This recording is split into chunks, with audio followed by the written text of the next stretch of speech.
Oh, that's why there's no sound. You know, I feel like this happening today, though, is good because this is exactly what the topic is about. That sometimes things go wrong and we have difficult situations in life. And the question is, how do we deal with them? So I am going to start over, even though, and I'm hoping that I'm going to be able to get through it but okay. Okay, so usually vacations, they're supposed to be relaxing, but they can actually be very stressful. And this summer, Pat and I went on a vacation. We just came back, actually, which is why my stuff wasn't set up properly. While I was away, there were some challenges that occurred. And it really did get me thinking about the numerous people who struggle with stress eating. So I want to talk about the real reasons we stress eat so that we can all learn how to stay on the road to health. This year, on our vacation with our 3 teenagers, it was difficult to satisfy everybody's wish list of activities. So the kids went through some moments of jokes, followed by being annoyed with each other and long faces, and just, it was hard. For me, especially, I had a difficult time because I felt like this might be our last vacation that we would be like just the 5 of us. Because, you know, there's this possibility that next year, since they're 17 and they're in CEGEP, which is like college. So while they're off, they might want to work, or maybe they might have classes that they want to take to get ahead. And so there's all these stumbling blocks. They have girlfriends and boyfriends, and so they might want to, you know, so the possibility that it was just the 5 of us, and it was all 5 of us, started to look like this might be the last time. So when we were in transit, it was like 6 hours to get where we were going. Although they each had their devices, there's only so much music you can listen to or videos you can watch before you start to get bored. And then came the comments, and then came the getting on our nerves and getting on each other's nerves. And there are these little moments of frustration that happen throughout the trip. Now, eventually I started to be the one flipping back and forth between like not really being happy with like how we were together on the vacation, and wondering why it was that everybody was so quick to sarcasm. And then we had like other great moments though. So, you know, it's like now that I'm back, I had some time to really like think about the trip, and it got me to start realizing that I was upset because things aren't the same anymore. So things are changing, and it made me upset. Like it used to be when I got home that my daughter was happy to see me and, you know, like excited and like wanted to spend all her time with me, you know. And Pat, I'm sure, had a similar experience, like with his boys. I know when we were the 5 of us, like when we brought our kids together, it was like that. It was whenever we were together, it was like, what fun things are we doing? And, you know, like what they were always enthusiastic to play with us and do activities with us. And now, when they aren't with their friends, they're on their devices, snapping each other and texting each other and all the things that they do. Or they're watching videos and TikToks and all the things that they watch. And I'm not complaining because I watch YouTube as well. But it's like they're not spending as much time with us. And that's hard. And whenever they come to find us, I shouldn't say whenever, but a lot of the time when they come to find us, it's because they got some kind of problem that they want us to help them to solve. As soon as we help them to solve it, they're back with their friends. And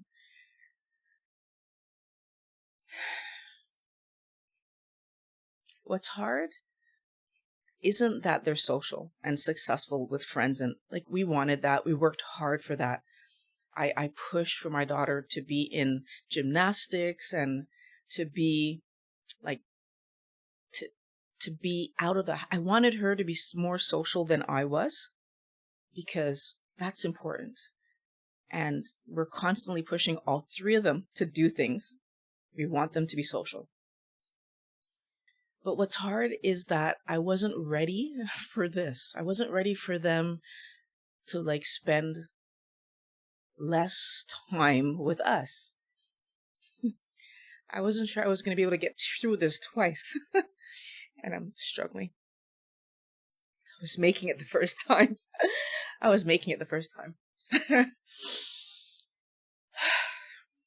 Now, am I not making it because I had to start over? Or am I not making it because it's just a tough conversation? But, knowing that something is coming isn't the same thing as living through it.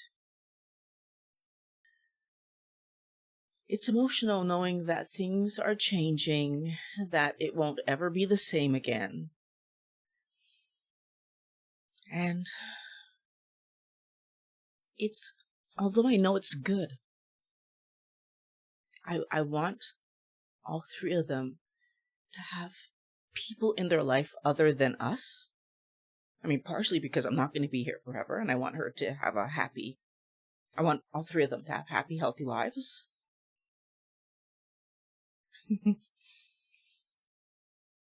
So it's good.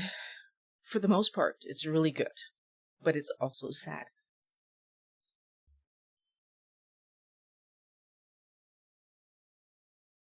Wow. I was making it the first time. That so sucks. Okay. But the thing is that when we're sad, obviously, we don't feel good. So, on the trip, I had a few days. So, out of our 7 days, I had actually about 3 days where I didn't sleep very well, because this realization was kind of setting in for me. My mood wasn't as good during the trip as it normally would have been. I was kind of I wasn't as energetic as I usually am. I wasn't as chatty as I usually am. And I was feeling sad sometimes on our trip. And there aren't many pictures of me on this vacation. And it's not to say that I was sad the whole time, because I wasn't. But it was really about the fact that I was watching something great happen, because we were on a vacation with our 3 17-year-olds. And it was a happy event. But at the same time, it was knowing that this might be one of the last trips that we have with all 5 of us. And it'd be just the 5 of us. So that was kind of bittersweet. And I was feeling it. All right.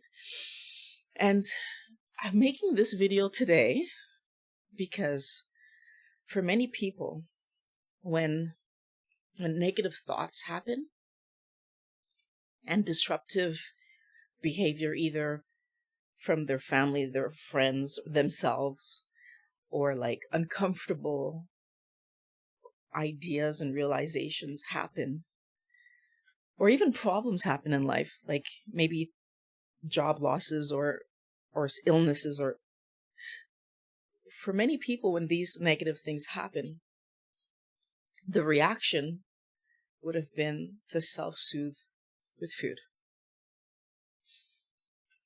And I want everybody to understand why we do that. Because you eat when you're upset, because the food you're eating, it tastes good. So like that positive taste you like it. And most of the time when we eat, when we're upset, we go for the things that are higher in carbs. So I'm talking about keto people, but I'm talking about people in general. We go for the high carb foods. We go for the foods that also cause us to have that dopamine hit, right? So not only are we getting the, this tastes good part, but we're getting that emotional reaction that our body does. We're getting that high that the body gives us when we eat sugar. So that's part of the reason that we end up eating, because we're trying to feel good, right? So we're trying. Now, we also have this association of eating where we take care of ourselves.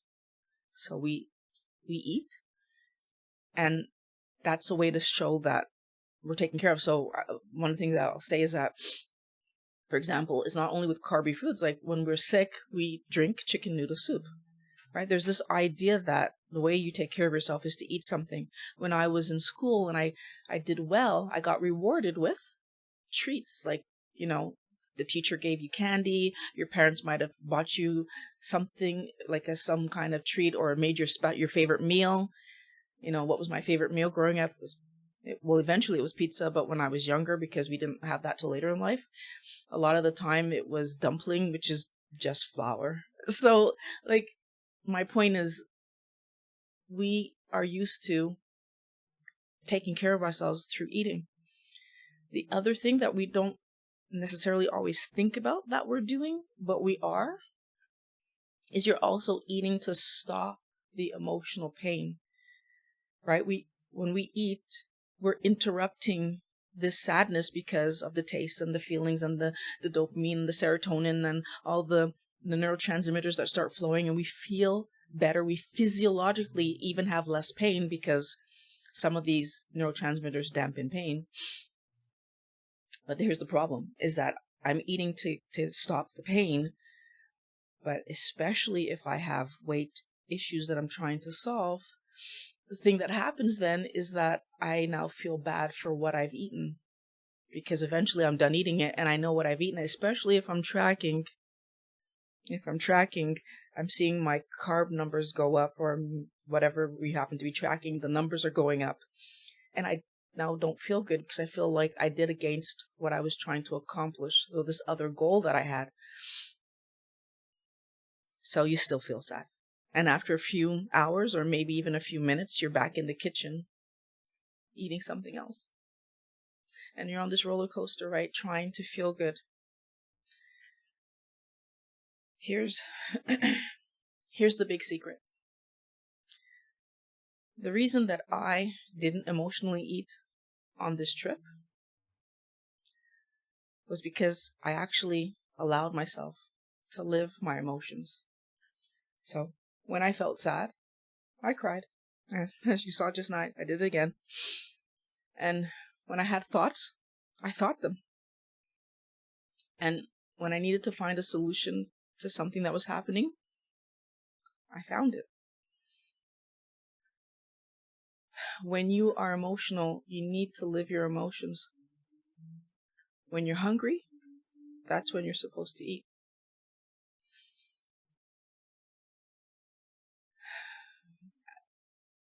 If you want to know how there's a video that on the screen that I'm going to put there if you want to know how to, eat healthy all the time.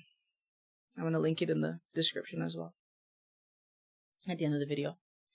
But yeah, that's what I wanted to share with you guys about my vacation.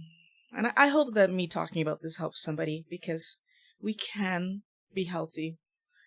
And part of being healthy is understanding that life throws you curveballs. That's what it does. Every day there's going to be something. Sometimes it's going to be a little something. Sometimes it's going to be a bigger something. But, life throws curveballs, and it's up to us to figure out how to solve them without hurting ourselves. Because that's the most important thing. Solve the problem without hurting yourself, right? Because you're already hurting. Like, don't make it worse, basically, is what I'm trying to say. So, yeah, this is a tough topic today.